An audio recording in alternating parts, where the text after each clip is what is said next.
Today's chat is brought to you by the support of all our Twitch subscribers. Through the patronage you provide the Focus Fire chat team through the Twitch platform, we are able to provide you with the weekly podcast as well as the website and other aspects of Focused Fire chat. If you have any interest in becoming a subscriber of the FFC and gaining access to some exclusive features over in the Discord server, please be sure to visit our Twitch account and click on the subscribe button. If you're an Amazon Prime member, remember that you do have a free subscription to Twitch every month that can be used for this. And for those of you who are already subscribers, thank you again for your generosity. You may have heard the whispers of guardians gathering in the shadows, exploring the mysteries of this world and the worlds which surround us. We are all in search of truth. Sometimes we need to focus that search, focus that fire. And so we come together. Join us. Join the discussion. Welcome to Focused Fire Chat.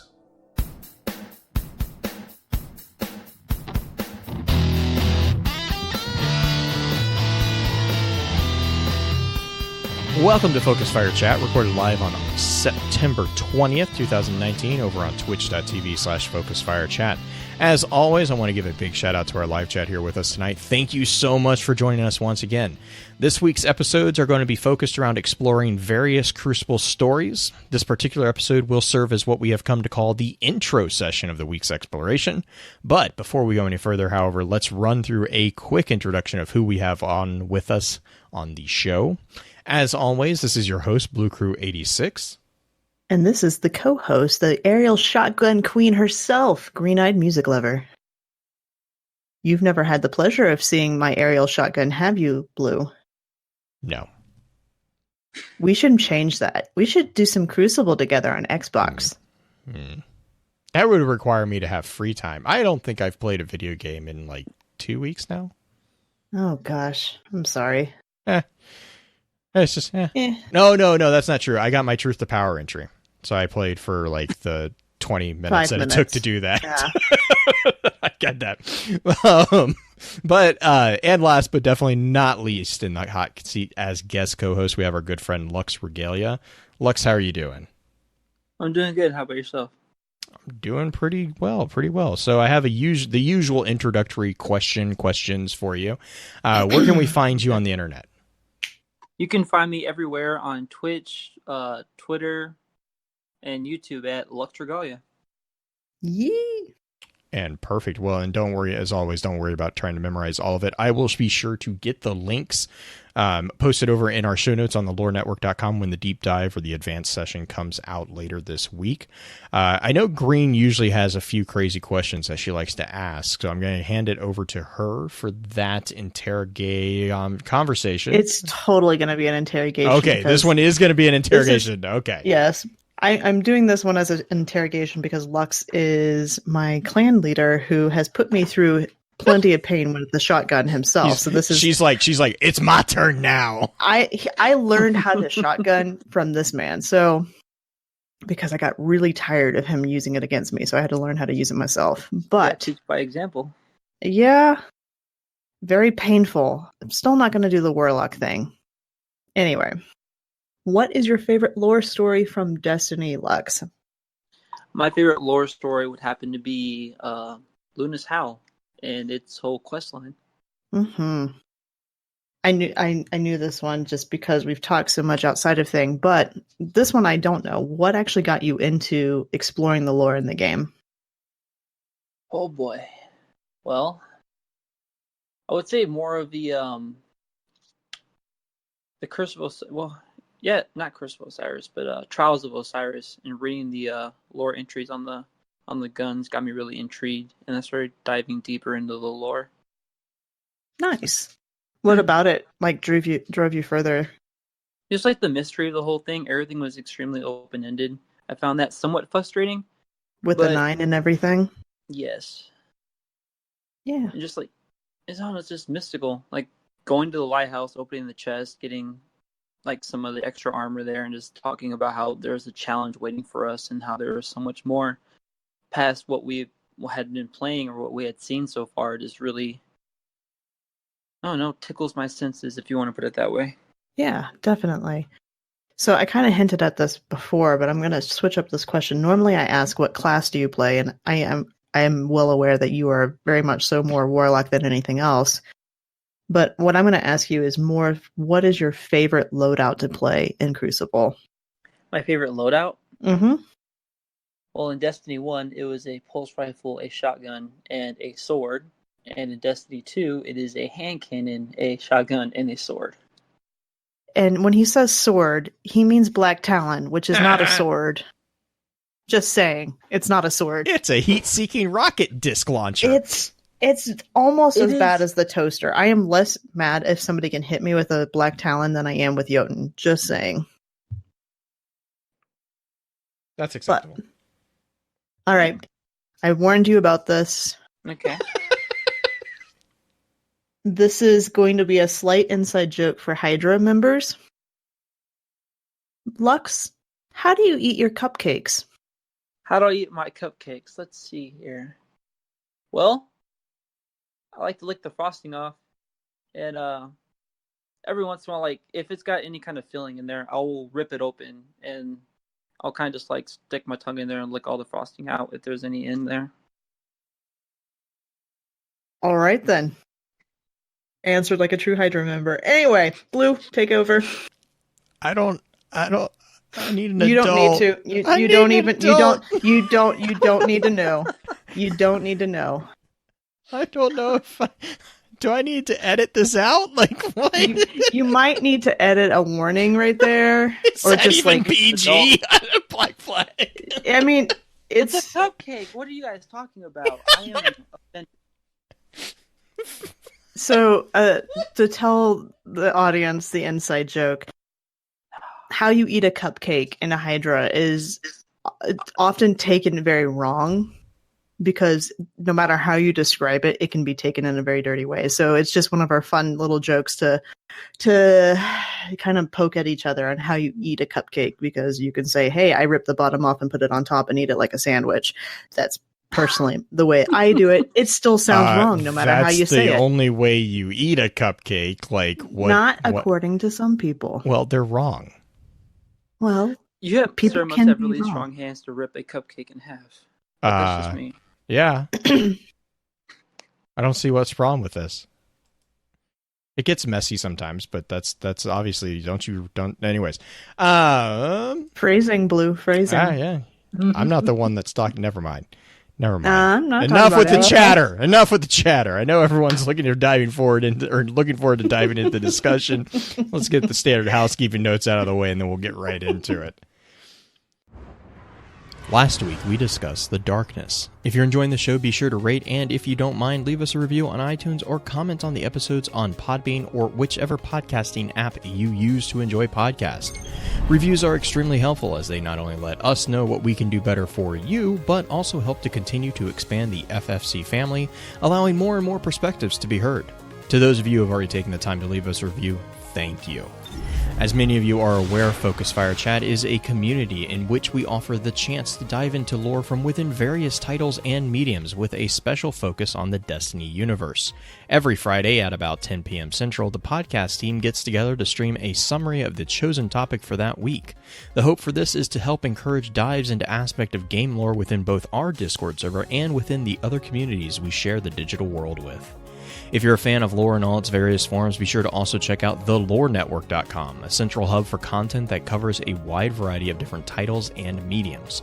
Our full show notes for each week's topic will be posted there, so for the additional information or guest details, be sure to check the site out. Next week's topic is going to be a look at fallen leadership. That being said, however, we still want to hear your thoughts about this week's topic. Be sure to weigh in over on Discord, and don't be shy in tagging any of the team in the conversation. We cannot wait to read what your thoughts are. With all that being said, let's get back to the show. Well, so I guess, first let's just kind of go through a bit of an explanation of what exactly. I know a couple people or saying like, what's Crucible Stories? What's this? It's kind of going to be a giant look at Lost Hodgepodge? Lores. It's going to be like Lost Lores, really. So just a heads up, we're probably not going to have a Lost Lore segment in the advanced session. But like, so basically what we have is like, if you look at all, especially the pinnacle weapons, in D2, I guess,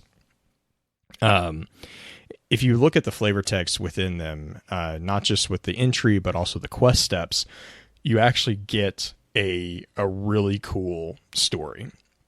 You have Luna's Howl, you have the Recluse. I think there's the story of Redrix, his rise to legend.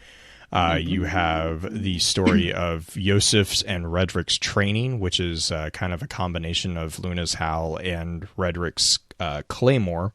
And then you have the Recluse, which is really an interesting, actually. The lore entry is talking about Shax and his introduction to Shure. And then also the flavor text is actually from the quest is an interesting little thing about Shax hearing the itty bitty spider, which I think is adorable. But then you also have the stories of the Red Jacks from D1. And I know that there have been a couple people who wanted us to kind of mention some of the Drifters tangents on like how the Drifter acquires maps, because there's a bit of an interesting bit there as well. So that's really kind of like the idea of the idea behind this particular episode. And you know, I think you guys were talking Lux's primary interest is Luna's Howl, which is it's a really cool story. It's awesome. If you also look at the quest process, it's a very simplistic presentation of the stages of grief. And then you have also on the tail end of that, you have the Not Forgotten quest steps, which is basically once you've accepted the grief, it's the process of moving on. And, you know, becoming, you know, coming to terms with that grief and coming to terms with that loss and moving forward with it. But I don't know, as far as like an introductory thing, Green, Lux, do you guys have anything that you wanted to kind of summarize in particular within it? Or I think since we're going to touch on kind of the stories in the advanced episode, like the individual stories, I think we should kind of touch in the introduction episode of where the Crucible comes from and how Shax set it up and kind of Shax's history. Okay. Does that sound fair? Yeah, no, that's, I mean, we can talk, let's let's talk about the Red Jacks too, because that's kind of going to be, that's going to be kind of, combined in the same topic, right? Yeah, for sure. So Shax, a veteran of, I'm trying to remember, is it Twilight Gap? Yep, Twilight Gap. Blanking on it.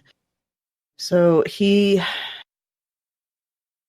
basically gets fed up with the idea of people not being prepared, so he creates this Crucible to train Guardians so that they're ready for the next fight. To interject real quick, I would argue that Shax didn't create the Crucible. I would say that Shax continued. Yeah, I would say that Shax kind of took over the Crucible. Well, wasn't it essentially a bunch of it was basically underground fights. Not Iron Lords, but yeah, it's like it wasn't very early organized. Guardians. Yeah, it wasn't very organized. It was kind of like gladiatorial games is kind of the feeling I personally got from it. Well, he established it as an actual event, though. Correct, it wasn't just underground. Yeah, he actually, I get the feeling that Shax is kind of the reason that we have established rules, like practices and established and game like, types. Game types. Yeah, I was just about to say there's like the organization of game type. Yeah, Uni is talking about that. He's the one that he got the approval of the consensus to kind of take it in his wing and be like, no, we're going to use this as a training ground, not just a proving ground. Yep. Which there are a lot of members of NPCs and whatnot that have been beast, so to speak, in Crucible. Probably the two most infamous ones, one that is kind of a bad guy and one that's kind of a good guy or good gal. You have Dredge and Yor as being kind of one of the bad guys that was a terror in Crucible. And then also Ikora is very well known in the Crucible with her shotgun. But as far as establishing it, do we remember why he established it, or is it just that he just tried to organize it? Because I'm trying to remember exactly where that came from. Well, so like For the establishment, we don't really, to be clear, we don't know who like started it, and chat's kind of talking about it right now too. Dino is actually, I kind of agree right with Dino, is Crucible before Shaxx was more of like the 1v1, like you had a dispute, and we see this in the webcomic, right? With Saint 14 and Osiris. This is how you have a conversation with a Titan. Yeah, you take the conversation outside the city and you pulverize each other, because that's Guardians. Like when you are technically immortal, death is just another way to talk. And so you see that was kind of like the air quotes Crucible prior to Shaxx, I get the feeling. Whereas Shaxx kind of was like, no, look, you guys don't know what you're doing. There's no organization to the way that we're training our new Guardians. And the Twilight Gap situation, I think I get the feeling kind of highlighted that, especially for him. Because there was the drama that was around Twilight Gap, which we'll get into a little bit with Redrick's and Yosef's training, that he actually explains what happened at Twilight Gap and why he did what he did. And that is where the schism between Shaxx and Saladin has come up. Zavala is kind of, I think Zavala was in the middle. Used to be in the middle, yeah. But Zavala is also a part of the consensus, which is where Shaxx got the approval to do the Crucible. So I think that's also where you kind of see Zavala kind of playing the compromise between both the Crucible and the Iron Banner. You have Saladin as more of the old school. This is also the explanation of the Iron Banner, right? Saladin is the more the old school. No, you're gonna fight. Light matters. Yeah, you're gonna actually fight. And Shaxx is, you're a new Guardian. You need to understand how to do this. And so they are literally going to put you through a crucible, which is an actual term. You know, we've had this conversation too. But you're like, it's a crucible. It's supposed to burn away the impurities. And that's actually, like, that's a throwback to D1. Because I remember when you first started the game, there was actually a small quest, air quotes. This was before quests actually were a thing. There was a bounty, basically, that you got given that you were like, no, you have to go through the crucible. I think it was like 5 matches or something. You have to go through the crucible to get some gear, I think, if I remember that correctly.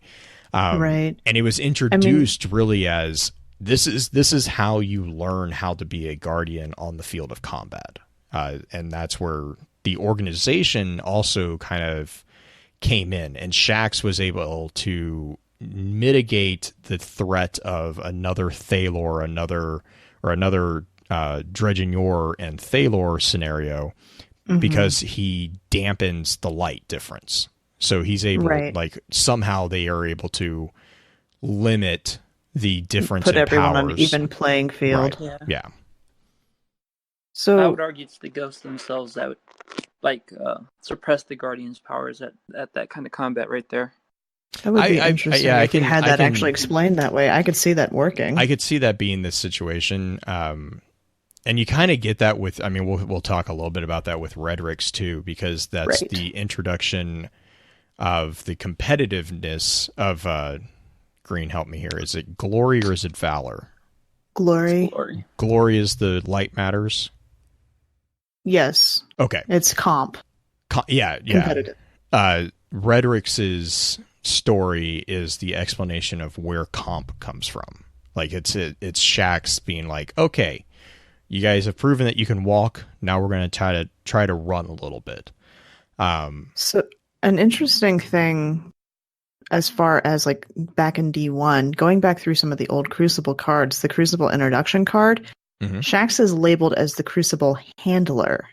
Yes. And the veteran of the Twilight Gap. So he did not become the Crucible as we know him today, thanks to a few choice cards and choice wording from the character lines, but he was the handler, so more like chat was saying earlier, Fight Club. Yeah, well, and I mean, I mean, given, and that, again, that's where I kind of, like I said, I view the Crucible prior to Shax's taking it in hand. I view it as kind of an underground fight club. Mm-hmm. And then Shax kind of legitimized it and brought it into the golden age, if you will, that it is now, Right. where, you know, you see bets going on, you see gambling going. It's basically MMA fighting, you know, it's like the cage fights, if you will, of the last city. The civilians will have favorite guardians that they watch the feeds for, and they're like, no, and then there's cheering, there's politics involved significantly. A lot of with betting. Well, not just the betting. betting, but they will have sponsors. The weapon foundries will sponsor different guardians and provide them with equipment. Tex Mechanica, Dido, you know, all of these things, and they will even go as far as to buy matches. Like that's one of the things that Shax is also kind of, he uses Redjacks and other Titans to kind of stop, is these buying of matches to make these weapon foundries, you know, their gear sells because it's the NASCAR thing, right? You know, they slap a sticker on a Titan, and, you know, if that Titan wins, then it's like, yeah, because he's got the, you know, the whatever, you know, I don't even pay attention to gun names. So like whatever, you know, from Tex Mechanica, and that gun will probably see an increase. I mean, it's also politics. It's an increase in the economics as well, because they use it as a selling opportunity. Because remember, also, you have a giant city underneath all this stuff that's going on, and they've actually got a pretty robust behind the scenes explanation of what's happening here. Which is actually, I really like it. There was a quest line back in D1 for a Tex Mechanica weapon. Was it Chaperone? Yes, that you get. Yeah. Okay. That you had to bribe your way into. Yeah. Your ghost was not happy about that, but. Oh man, I really disliked that mission. I think the reason I finished that mission was because of SRL. Yes. No, that was Last Word. No, I had Last Word. It was. Or no, it was you had to wear Last Word while you were racing, right? Yep. Isn't that the one? Yep. That was essentially what it was. You had to have a weapon equipped while racing, and if you won, it counted as a win in Crucible matches towards whatever thing you were finishing. Because SRL is a arm under the Crucible. Yep. Which is, I mean, that's another thing that we could talk about a little bit too, is because, I mean, and chat's talking about it, I mean, it's not really a cheese. I mean, the SRL, Sparrow Racing League, is actually a legitimate arm of the Crucible. Shax is directly responsible for all the SRL maps. Him and his Redjacks are the ones who claim the maps and who are responsible for limiting the enemy NPC threat on those maps. Which is actually called out in D1 by Amanda, because she makes a comment about how he like will let some enemies through from time to time. Mm-hmm. Which is a good segue into the Redjacks and Shax and how those guys work together to get more maps. Oh, Dino has a. Mm-hmm. That's an interesting. I can see that Dino actually. Sorry, chat. They're talking. Dino says he has a bit of spin foil about the reason no warlords actually tried to take the last city was because it was actually officially Shax's territory. I mean, Shax is a former warlord. Yeah, he just didn't like the word warlord. That's why he's named Lord Shax. Could it also be because that's where most of the Iron Lords would have been stationed at, especially at that point in time, since he was head of the Vanguard at the time, right? Who was? I'm sorry. Saladin? Was Saladin the head of Vanguard at the time? Saladin was... I'm trying to remember the exact order. Like, Osiris was actually the commander until he was basically exiled, and then it went to Zavala. So if Saladin... I'm trying to remember. I honestly can't remember off the top. Saladin was put in place before Zavala took control. Right. So he was abandoned. But I think Saladin It may not have been an established Vanguard, though, at that point, though. Was it? I want to say he might have been the Titan mentor, but the first there was commander... no Vanguard or consensus. Well, the first commander of the Vanguard would be Osiris. So Zavala is actually the second one. Because I want to say Saint 14 though was before Zavala. I don't think Saladin had the official title of the Vanguard. He was maybe a military advisor or a general during the Twilight Gap, which is where the drama between him and Shaxx. Yeah, Dino. Thanks, Dino. Yeah, Saint 14, because then Saint 14 went missing, which is why Zavala was put in place. Osiris was exiled, which is why Ikora was put in place. And okay. Thank you, Dino. Saint 14 was technically the commander. He went missing. Commander got put to Osiris. Then he got exiled, so Zavala got elevated to commander, which kind of makes sense because he's also in charge of the military arm of the Guardians in the city. And then Ikora followed Osiris, and then the only one that has like a huge colored history is the Hunters, and that's just simply because they can't keep the Hunters nailed down long enough for them to stay in the tower, which is where the Vanguard Dare comes from. So, do we want to shift over to the Red Jacks and how Shaxx and the Red Jacks work together? So, just a really brief summary of Red Jacks. The two main Red Jacks that we'll probably end up talking about quite a bit are Dahlia and Arcite. It does seem that the Red Jacks tend to be the 9940 units. It is also noted that the average Red Jacks, the explanation is, while they try hard, they tend to survive only an average of 3 missions. They're like I'm trying to make a bad Star Wars reference. Yep. Roger. Yep. Oh God. Yeah, well, not only those guys, but also they're the terrible aim of the stormtroopers. Don't get me started, because it's not stormtroopers don't actually have. Terrible. No, actually, oh gosh, here's a tangent. Warning, tangent on Star Wars. It's actually explained in the books of Star Wars that stormtroopers have really good aim, which leads to the theory that is a very prevalent theory that they have been actually ordered not to hit them.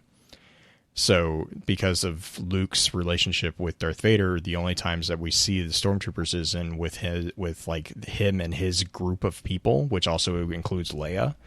iTalk is saying this as well. They were constantly herding the rebel groups into traps. So they actually stormtroopers in especially within the expanded universe before with Legends. I haven't seen this being clarified in the new Legends, but within or the new expanded universe. But within expanded universe Legends, they were actually called out as stormtroopers are actually really good shots. But it was constantly referred to as, I want them alive, is a constant command to the stormtroopers from the higher ups. So I see. But I will debate you on that. No.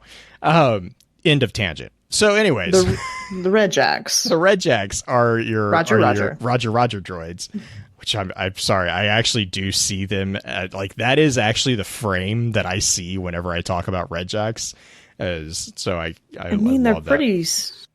I don't know. They're not that similar to that frame. No, they're not. They're going to be your 9940s, which is, if I remember, they're going to look very similar to the D2. I'm trying to think. We don't have bounty droids in D2, which is why it's so hard. You have the the Postmaster. Postmaster, thank you. That was the word I was looking for. The difference is that the Postmaster is a 5530, I want to say, I believe. I can't remember the exact numerical distinction there. The difference mainly is around the optics unit and the head shape. Is going to be the major difference. Everything else is pretty similar to the Postmaster. But again, the average Red Jack will tend to only survive an average of 3 missions. And we actually learn quite a bit about the Red Jacks within various Ghost Fragments. So you have Ghost Fragments Twilight Gap, Ghost Fragments Asylum, Skyshock, and Last Exit. as well as Sector 618. Those are going to be the big ones, and I'll have those linked in the show notes as well for everyone. But you actually learn a bit more in D2 from the Ancient Apocalypse plate. That's where we actually see a call out that Arcite and Dahlia actually date back to the early Last City years. And then we see in Sector 618 that, hang on, let me make sure. Ghost Fragment Twilight Gap, a technician, which is one of the human civilians who are around the Red Jacks. Ghost Fragment Twilight Gap, one of the technician comments that Arcite has been around since they built the walls. And then if you look at Ghost Fragment Asylum, there is an indication that the Asylum maps was one of the earlier maps acquired, because the events that are detailed in that entry are actually one of the earlier conversations between Shax and Dahlia, because it's when Shax doesn't know who Dahlia is. That's actually their introduction to each other. Mm-hmm. Going further, Dahlia is later referred to by the Crucible technicians as the Antiquity. She is called out as having more, quote, more fallen blades and bullets in her chassis than Shax's armor, end quote. And then she has also, so remember, average Red Jack, 3 missions. Dahlia at the time of this quote has logged more than 40 missions. She's a BAMP. Oh no, well, and it gets better. When Shax then goes and pulls Arcite to assist with quartermaster duties, it's also noted that they were surprised that he didn't pull Dahlia, because Dahlia was actually a natural for modifying founder gear and held record combat numbers. It was also called out that Arcite and Dahlia have a large problem with their heuristic systems, because they continually rewrite newer frames, which makes it very difficult for them to data link with each other. Or to data link with the network. And I want to kind of take a step back there and explain that piece. The data link that they establish allows for what's referred to as a data share between the Red Jack frames. And what this does is it actually creates it's basically a pseudo hive mind between the frames that gives them the abilities to learn from the experiences of earlier models. So they actually are able to share in the experience of a model in an earlier unit, or the memories of an earlier unit, and learn from the mistakes that were made in combat from that model. And so basically what that does is establishing this basically enables progress to be made at exponential rates among the frames that feed share, even in the face of the difficulties that are encountered when you start interfacing Dahlia, especially with the other frames. You also have a scannable in the tower, which actually refers exactly to this heuristic problem. In the hangar bay in the tower in D2, if you scan one of the Red Jack's frames that's hanging over by the technicians in the hangar, it mentions that all it can see is references to Arcite and Dahlia. And then, yeah, Green, do you want to talk about that a little bit? Lux, did you have something? The whole data sharing kind of deal with me is, if you ever seen Guardians fight, and we know that we've, in one of the lore cards, it talks about Petra, how Guardians is rushed in there with reckless abandon. Mm-hmm. How they're able to share the data. I wonder if the reason why Red Jacks don't survive so long is because they're going off of Guardian data, so they'll attack and act like a Guardian. I mean, that might be, but I know that they also are recording their own data, because there's a lot of ghost fragments that will start with a record of, units blankety blank through blankety blank are lost. Dahlia is referred to as Unit 07. Arcite is referred to as Unit 0, which is, again, they're both of them are from the original squad, I believe. And so you see that, but I think it's the Forge, one of the conversations about the Sunbreaker's Forge, when they encounter the Cabal units. So I have a few questions, some from both chat, but also just pointing out the Red Jacks thing. Red Jacks have a commissioned Sparrow specifically made for them, a scouting vehicle. It's the RJSV 9940, which we got in Season of the Drifter, which is kind of cool to think that frames are using Sparrows to get around some of these different maps. But the question I wanted to bring up as far as the Red Jacks go, especially when it comes to like Dahlia and whatnot, is how much of the experience that she has is sparking more than just this robotic thing where she has more actual sentience.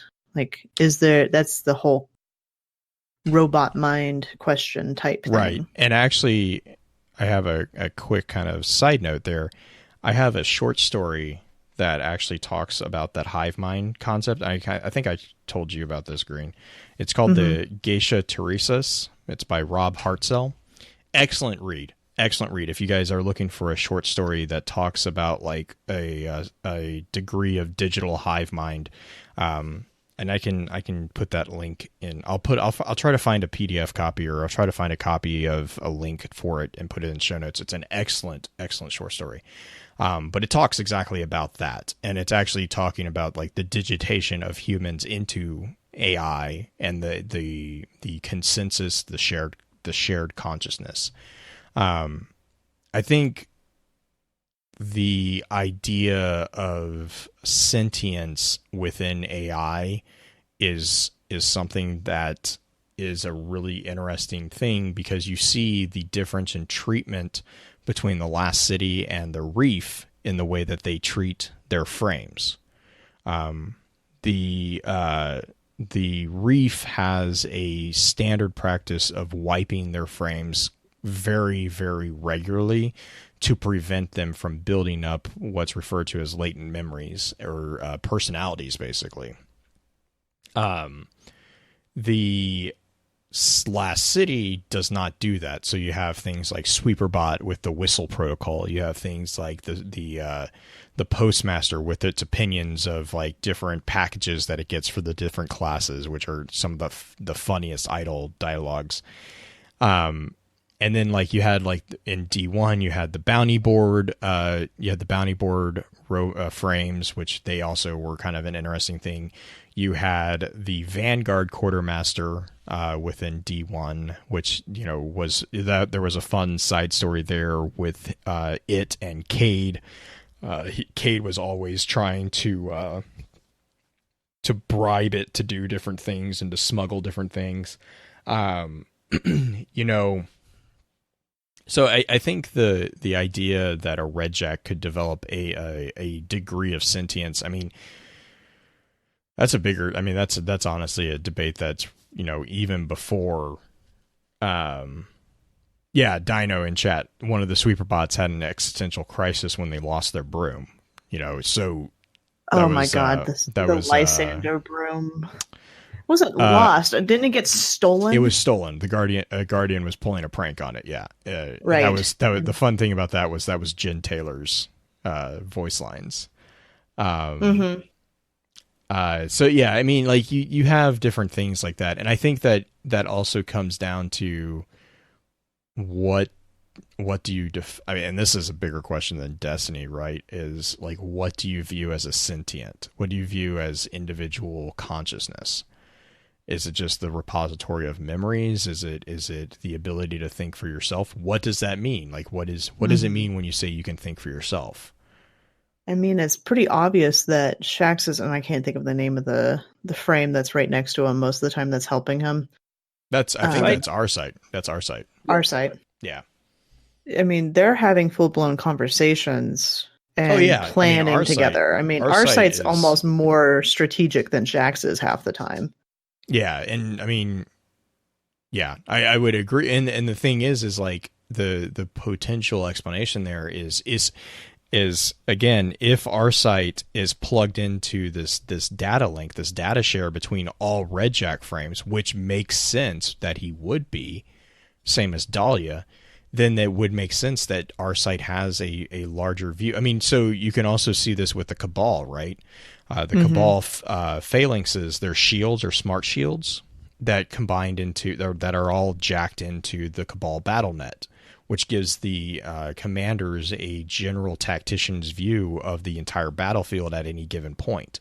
So they can zero in on a particular unit, they can zero in on particular squads, they can back out to see the entire field, whatever. That is what our site is providing to Shaxx at any given point. And so you have a similar concept. I mean, it's the dare I say wet dream of AI battle units, because you have a consistent feed of data that is allowing you to tell, hey, we need to back up blank here. You need to send reinforcements here. You need to back off from here. This map needs to be, this map needs to do this and this. That's why if you look at where Shaxx is standing today in D2, and even on the banner that I put together, from one of the base images, if you look at Shaxx and you turn around, that entire wall is a data feed of everything that's going on. And that's also part of what you're kind of mentioning with our site and with Dahlia as well, is they are kind of, Shaxx is the handler of the Crucible. Well, our site and Dahlia probably are arguably the handlers of the people who are the custodial units, if you will, of those maps. Something to just blow your mind, and this is not necessarily lore based, but this is just like contextually outside of lore, but also part of lore. Imagine the amount of planning it takes for Shaxx to schedule people all across the solar system and all these different map locations and commentate all of them. Well, I mean, I know it's video game, but it's like, well, you're also assuming that it's actually Shaxx commentating. Oh gosh, Shaxx just has these audio recordings that just automatically pop when certain things happen, and he's just sitting back and laughing with popcorn. The thing is like, so, and I don't mean to throw that into a full tangent, but you're like, what I mean is like, you're assuming that Shaxx is individually commentating on all this. We just talked about a data share between frames. If you're able to real-time data frame that. Well, that's what I'm wondering. Like, is it just voice? I mean, it's still voice lines in the game as far as like automatically recorded things. Even the infamous one where I made this for you line that Lux let me hear because he let me kill him over and over in a private match. But oh yeah, And the thing also there that could be explained is like Shaxx might not be commentating on every match, but he might, because he refers to our Guardian as his favorite. Mm-hmm. So you could also technically argue that it might just be that he is commenting on our matches. And that there are other shoutcasters. Yeah. Who's your favorite shoutcaster for the I'm pretty positive that Shaxx is watching my feed and my feed alone.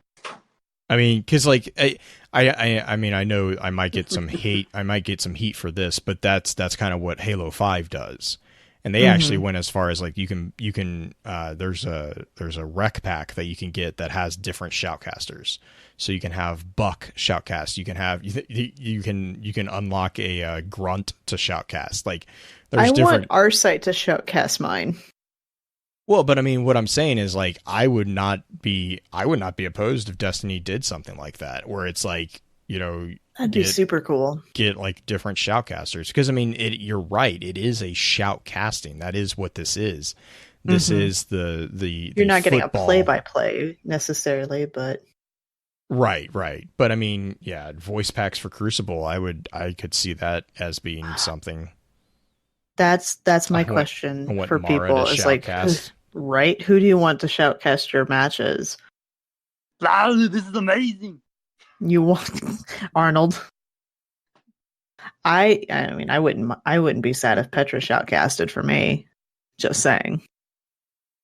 Xur, oh my God, Icehawk. Xur would be funny. My will is not my own. Your grenades are terrible.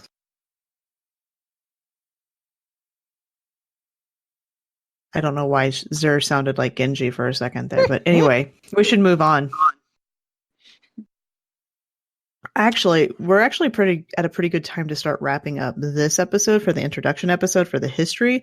So final comments and thoughts on the history of Shaxx and Red Jacks and the Crucible in general before we move over to the advanced episode.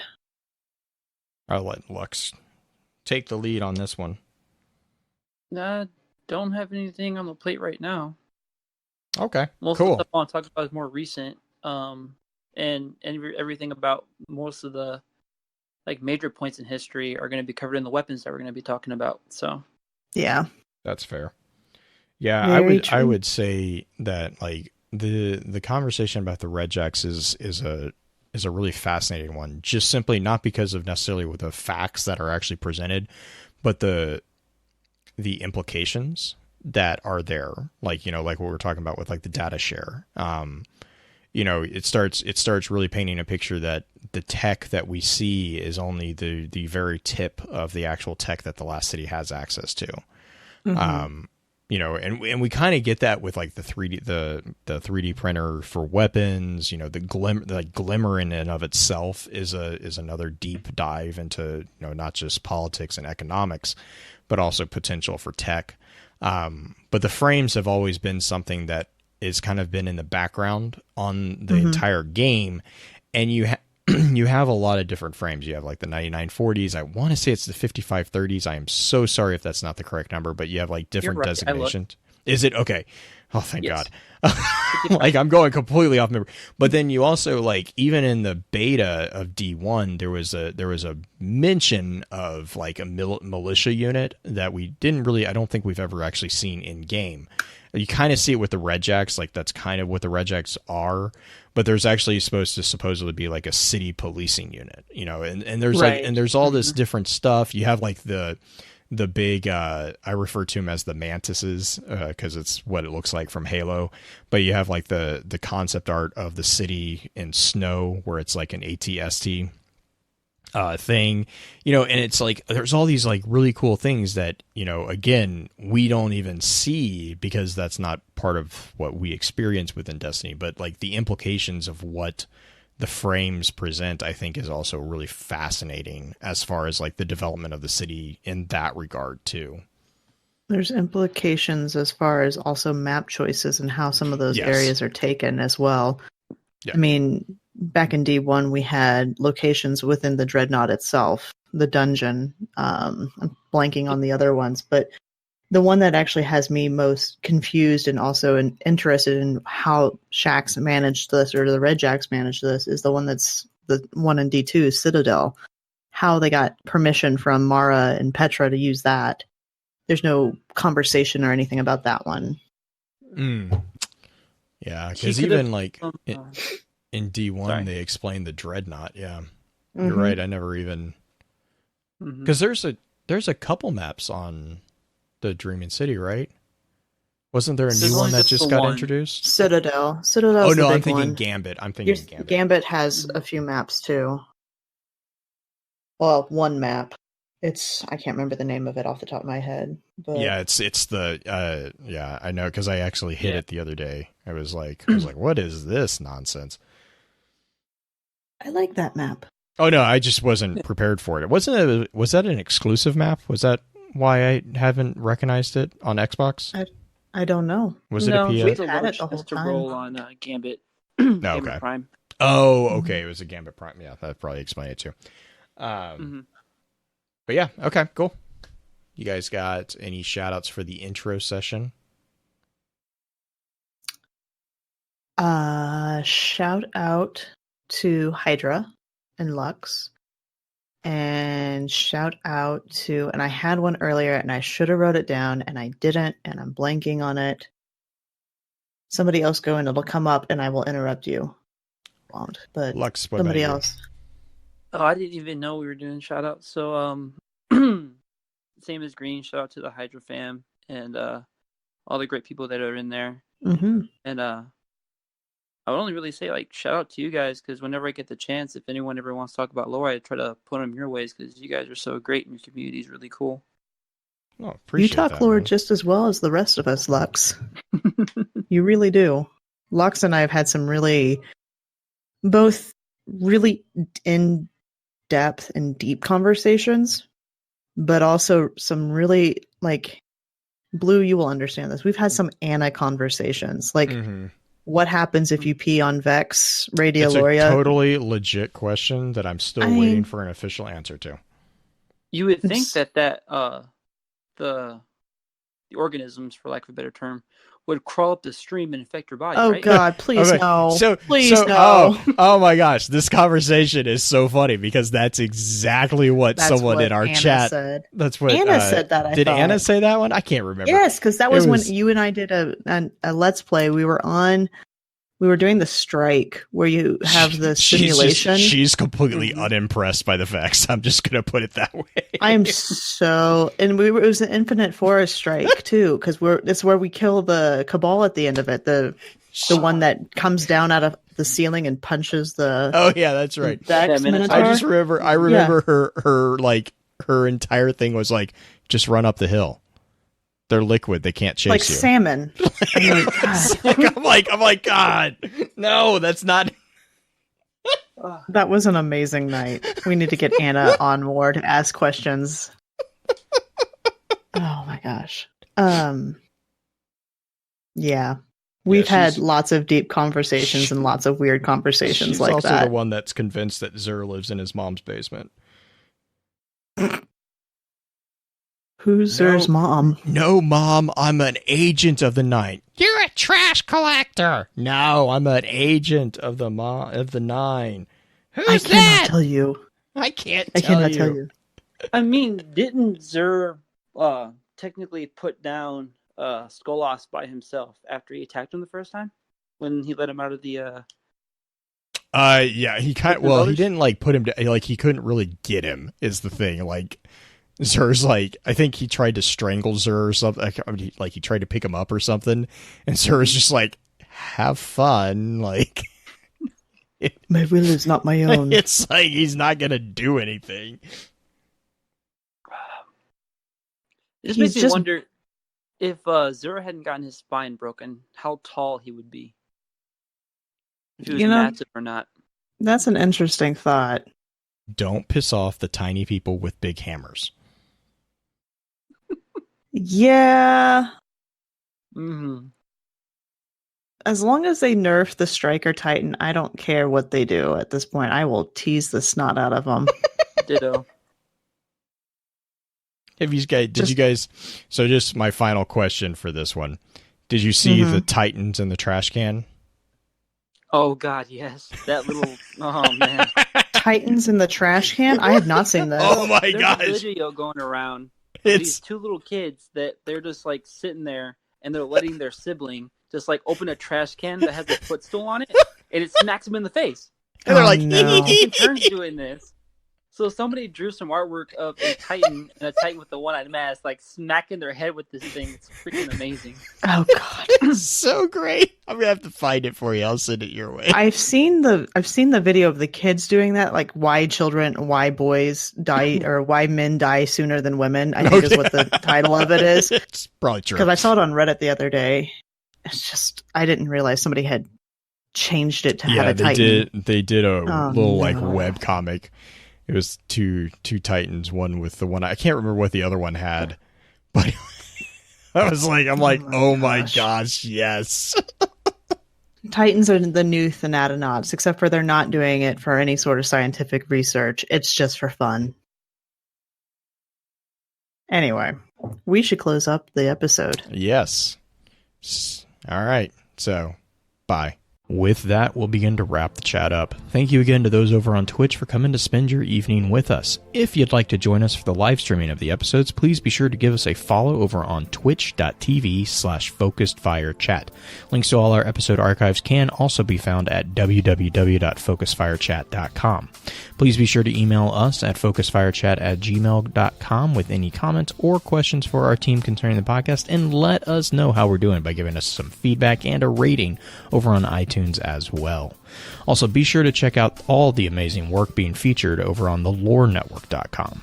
So until next time, focus your fire and may your light shine bright.